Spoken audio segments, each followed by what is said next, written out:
Jer opet da ponovim, to ljudi ne znaju, zato što se povijest ne zna, negdje, ne znam, sam čuo budalaštine, da je, kako se zove, da su neki iz obitelji Dioklecijana bili kršćani, a Dioklecijan je bio jedan od najvećih progonitelja kršćana. Oni nisu bili uopće pobornici nikakvog kršćanstva, nego se podmeće kult Izida. Oni su dizali Izidin hram, koji su kasnije Izidine te hramove i vragomolje pretvorili u svetišta Marije, u svetišta Majke Božje, a to su bili Izidini hramovi. A to se ljudima podmeće. I onda se ti ljudi nazivaju, koji su radili to za vrijeme Rimskog carstva, podizali Izidine hramove, to su sveci, odnosno svetice, pa evo, pravoslavci imaju čak i Konstantina za svoga sveca. Bože sačuvaj. Čovjek koji je ubio, monstrum koji je bio poganski svećenik, koji je ubio, kako se zove, kršćane, palio, to su zvali paljenici, palio ih po križevima, palio, ubijao, masovno ubijao kršćane, onda kad su vidjeli kao i UDBA, 90. da oni ne mogu iskorijeniti hrvatstvo na frontalni način, onda su oni rekli, sad ćemo mi, glumatat najveće Hrvate, Hrvate ustaše, tralala, a UDBA. Tako su i tada kako se zove, rimski ti masoni, jer ljudi misle da su masoni nastali, ne znam, 1700, bez veze.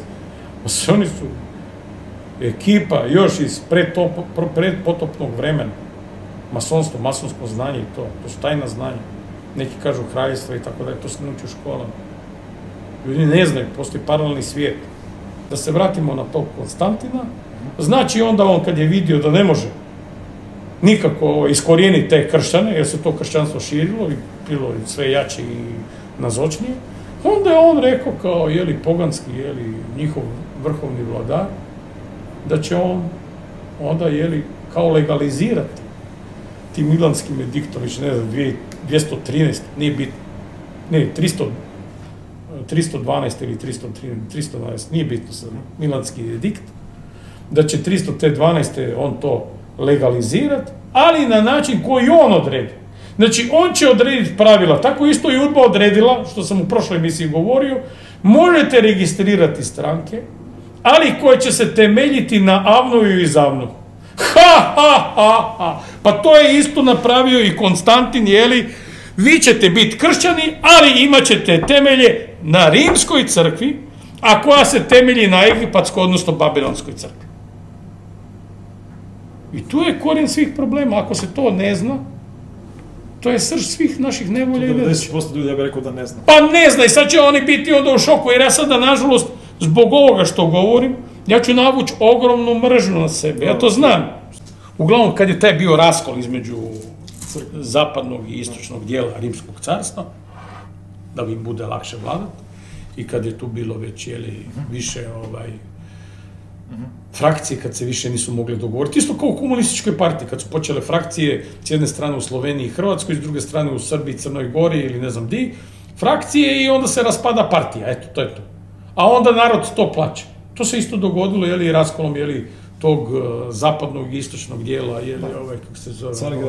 Tako je, upravo to. I što se događa?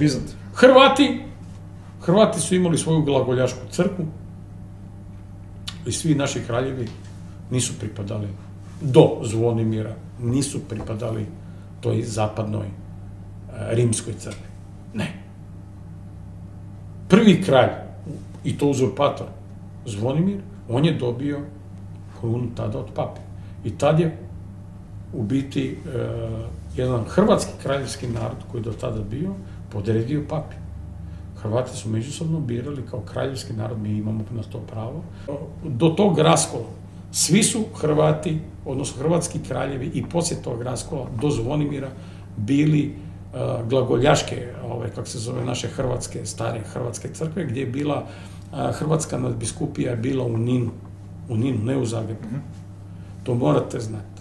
Znači, sve te naše stare hrvatske crkve su imali taj oblik koji podsjeća sada takozvane Srbe na neke srpske vragomolje ili bogomolje, kako oni kažu. Tako da morate znati da do ovog uzurpatora Zvonimira, to je bitna tema, to onda ćemo drugi put o Zvonimiru razgovarati u detalje, ali me podsjetite da znate da je on bio iz crnog venecijanskog plemstva koji je uzurpirao vlast, njemu uopće nije niti pripadala kruna i zato je dobio krunu od pape, jer je bio upravo lažnjak, inače mađarski zet koji je oženio, kako se zove, kćer od mađarskog kralja Bele I, a ona je sestra od